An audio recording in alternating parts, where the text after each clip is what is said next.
There are two basic strategies for combining pen and watercolor. The first is to do the pen and ink first and do the watercolor over it. The second strategy is to do the paint first and then add the pen line second. I'm going to focus on the second strategy for this painting of a wood pile, where I did the main shapes in watercolor first because I didn't want to worry about all these individual logs and sticks of wood until I got to the later stages with the pen and ink.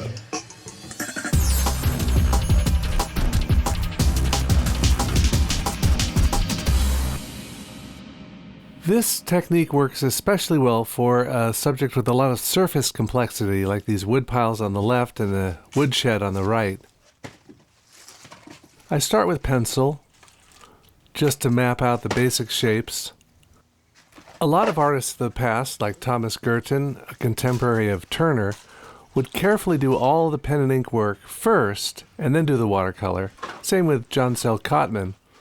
In this scene, he would have spent a good deal of time working out every little detail, and then he'd do the watercolor and gouache. But I'm going to do the paint first, so I hang my brushes on the left, then I've got white gouache, naphthol red gouache, cadmium yellow light watercolor, burnt sienna watercolor, and ultramarine blue gouache. If you watch my other videos, you know I often mix watercolor and gouache because they're very similar kinds of paints, both using gum arabic as their binder and both being rich in pigments. In my view, they're all watercolor if you don't use them with white. Once you add white into them, they all become gouache. Now I'm blocking in the dark tones of the forest behind and the near side of that circular beehive woodpile. I'm thinking about the scene almost as if it's large blocks or shapes.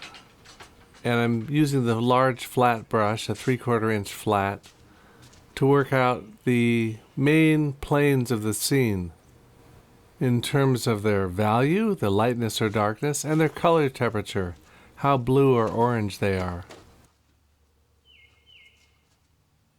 The planes that are facing upward toward the sky are cooler, and we got sun shining from above and to the left. This warmer, darker orange color is the color of the wood pieces that haven't been exposed to the light yet.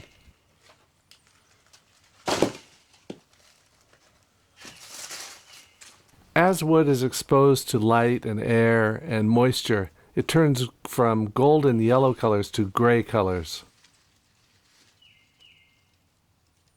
So with these large areas that I'm establishing now, I'm getting some wet into wet passages, some dry brush passages, but I'm still keeping it mostly transparent, and I'm not using the white yet.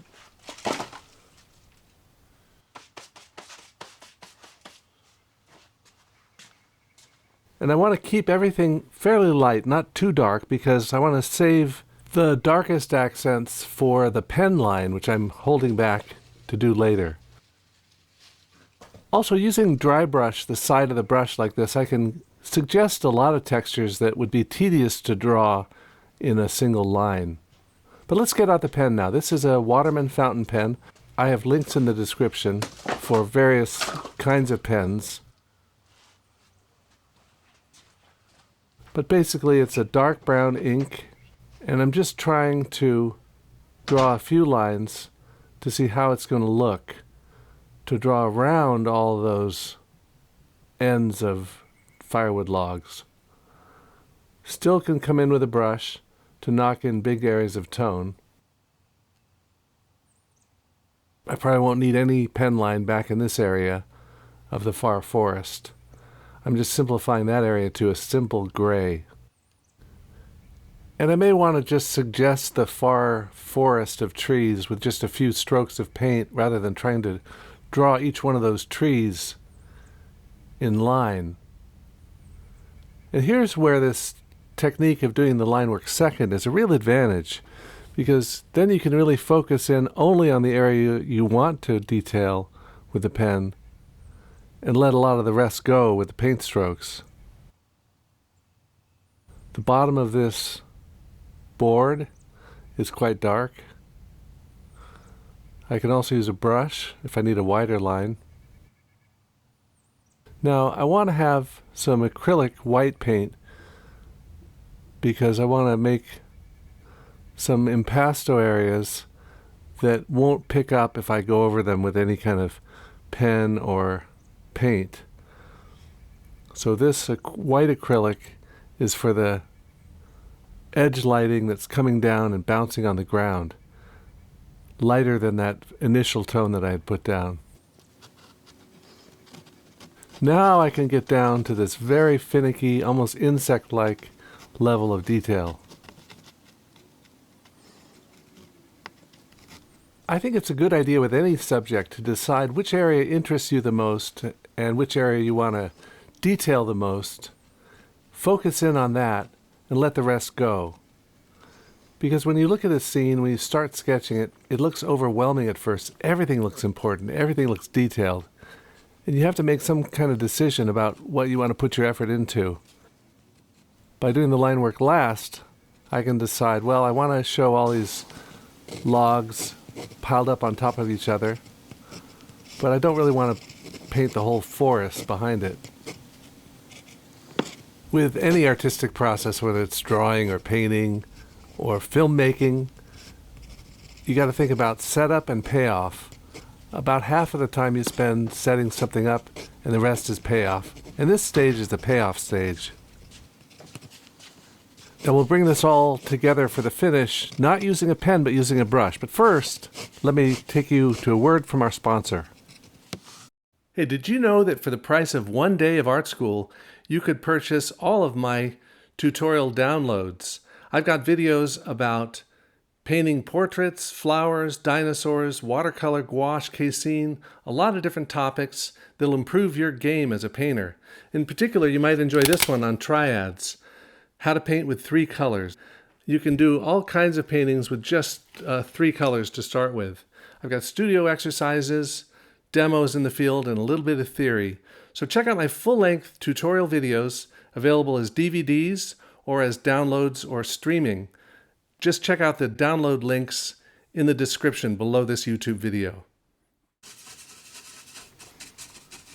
Now, the late stages of a picture like now is a good time to go a little crazy and to get out the big, rough, old house painting brush and just plop some textures down on there.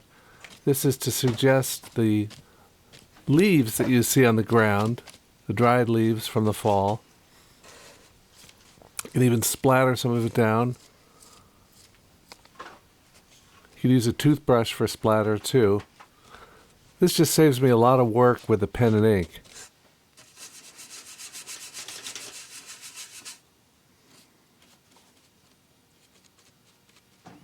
And I can do some wet into wet to create a sense of focal depth. So I wet the surface first to the right of the woodshed, and then I'm just dropping some tones into it, and those will go out of focus and sink back in space. So this idea of combining pen and watercolor allows me to tackle fairly complex subjects and capture what it is I'm interested in without getting too caught up in all the millions of details. And as you can see, I'm going back and forth between the pen and the brush. Now I'm adding on a couple of links that you might want to try to explore watercolor and pen and gouache a bit more. Don't forget to subscribe to my channel if you're enjoying what you're seeing, and check out my website where I have books and videos and lots of fun stuff in the upper left. Thanks for watching.